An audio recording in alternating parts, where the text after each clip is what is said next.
2025년 8월 3일 밤, 중국 대륙의 심장이자 역사와 권력의 상징이었던 베이징이 불과 몇 시간 만에 물속으로 사라지는 장면이 펼쳐졌습니다. 이 비극은 어느 날 갑자기 하늘에서 떨어진 것이 아니라 수십 년간 누적된 무시와 경고의 방치 속에서 서서히 다가오고 있었습니다. 그날 밤, 북방 하늘은 번개와 천둥으로 찢겨 있었고 공기 속에는 이상한 정적이 흘렀습니다. 바람은 불지 않았지만 대기 전체가 무겁게 내려앉은 듯 숨이 막혔습니다. 저는 화면을 통해 그 장면을 보고 있었지만 마치 차가운 손이 목을 조이는 듯한 불길함을 느꼈습니다. 그날의 시작은 평범해 보였습니다. 그러나 장강 상류에서 시작된 거대한 물줄기가 산샤댐을 향해 끝없이 밀려오고 있었고 수위는 이미 경계선을 넘어서 있었습니다. 당국은 여전히 반전하다는 성명을 반복했지만 현장의 기술자들은 서로 눈빛을 주고받으며 심각함을 감추지 못했습니다. 마치 거대한 괴물이 깨어날 순간을 기다리는 듯 댐 주변의 공기는 기묘한 정적에 잠겨 있었습니다.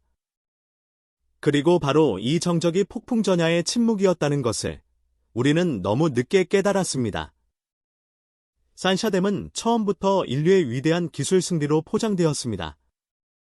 1994년 착공하여 2012년 전면 가동된 이 구조물은 세계 최대 규모의 수력발전소이자 홍수 조절 장치로 중국의 현대화 상징이라 불렸습니다. 그러나 이 거대한 댐을 둘러싼 경고는 건설 초기부터 끊이지 않았습니다. 전문가들은 상류 산림 파괴로 인한 토사 퇴적, 연간 5억 톤 이상 쌓이는 흙과 모래가 수십 년 후 댐의 저장 용량을 급격히 줄일 것이라고 경고했습니다. 또한 구조물 자체에도 미세한 균열과 설계상의 취약점이 발견되었지만 정부는 이를 서방 언론의 과장이라 치부하며 묵살했습니다. 저는 이 대목에서 기술의 한계보다 무서운 것은 권력이 불편한 진실을 외면하는 태도라는 점을 절실히 느낍니다. 2025년 7월 말, 장강 유역에는 80년 만에 기록된 폭우가 쏟아졌습니다. 하루 강수량이 300mm를 넘긴 날이 이틀 연속 이어졌고 상류의 여러 소규모 댐들이 연쇄적으로 붕괴하면서 모든 수압이 산샤댐으로 몰렸습니다. 수위는 허용 한계치 175m에 근접했고 8월 2일 저녁에는 이를 2m 이상 초과했습니다. 위성 사진에는 댐 중앙부의 수평선이 미묘하게 휘어져 있는 모습이 찍혔지만 중국 관영 매체는 이를 관광 렌즈 왜곡이라 주장했습니다. 그러나 당시 현장에 있던 일부 기술자는 구조물의 진동이 평소보다 2배 이상 심해졌다고 증언했습니다. 저는 이 시점이 바로 자연의 힘이 인간의 오만을 시험하는 마지막 경고였다고 봅니다. 하지만 그 경고는 마치 허공에 흩어지는 메아리처럼 사라졌고 불과 하루 뒤 세상은 그 대가를 치르게 됩니다.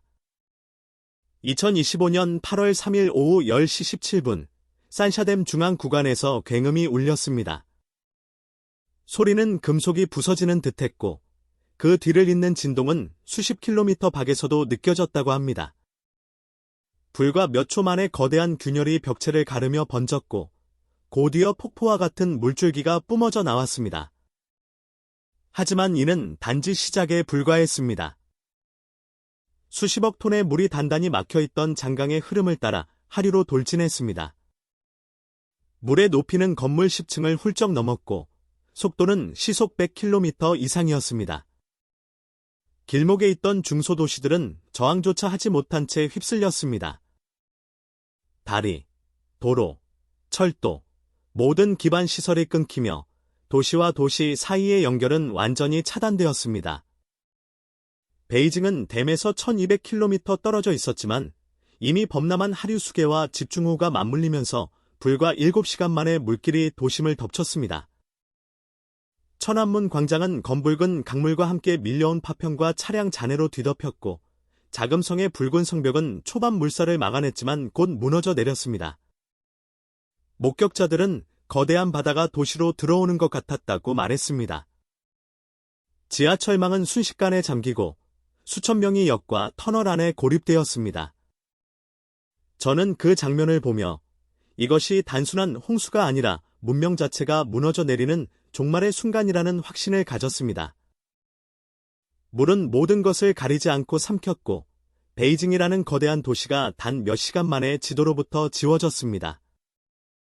홍수는 단순히 물리적인 피해를 넘어 도시 기능 전체를 마비시켰습니다.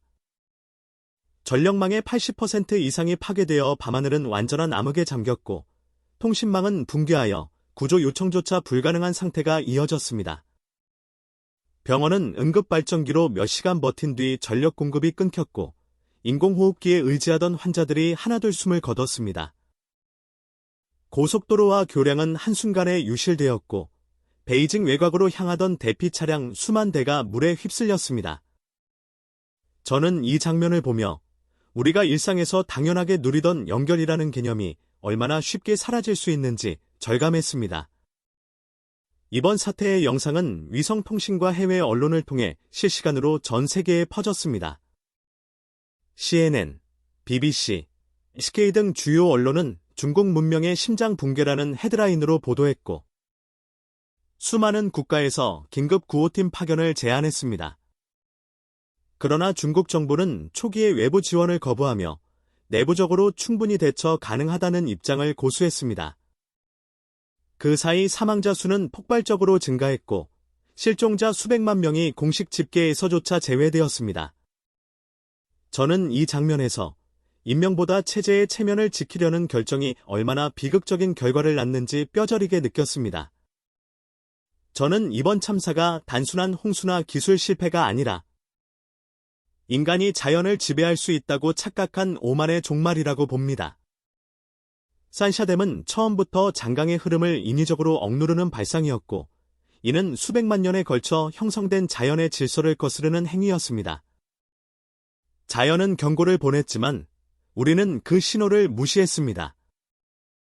이번 붕괴는 단순히 중국만의 비극이 아니라 인류가 만든 거대 프로젝트의 취약성을 드러낸 상징적인 사건입니다. 저는 이 지점에서 이것이 단순히 한 나라의 재난이 아니라 인류 전체가 스스로의 안전 신화를 재검토해야 하는 전환점이라고 봅니다. 우리는 너무 오랫동안 거대한 기술과 구조물은 안전하다는 환상 속에 살았습니다. 하지만 산샤댐의 붕괴는 그 환상을 무너뜨렸고 문명의 경계가 얼마나 쉽게 무너질 수 있는지를 보여주었습니다. 더욱 무서운 사실은 이 사건이 끝이 아니라는 점입니다. 전문가들은 댐 붕괴로 인한 하류 침수와 지반 약화가 향후 몇 주간 연쇄적인 기반 시설 붕괴를 일으킬 것이라고 경고하고 있습니다. 철도, 송전망, 가스관, 식수 공급망이 동시에 무너질 가능성이 있으며 이는 단순한 홍수가 아니라 문명 붕괴 시나리오로 이어질 수 있습니다. 이 모든 위험은 이제 중국만의 문제가 아니라 직구촌 전체의 불안정성으로 연결되고 있습니다.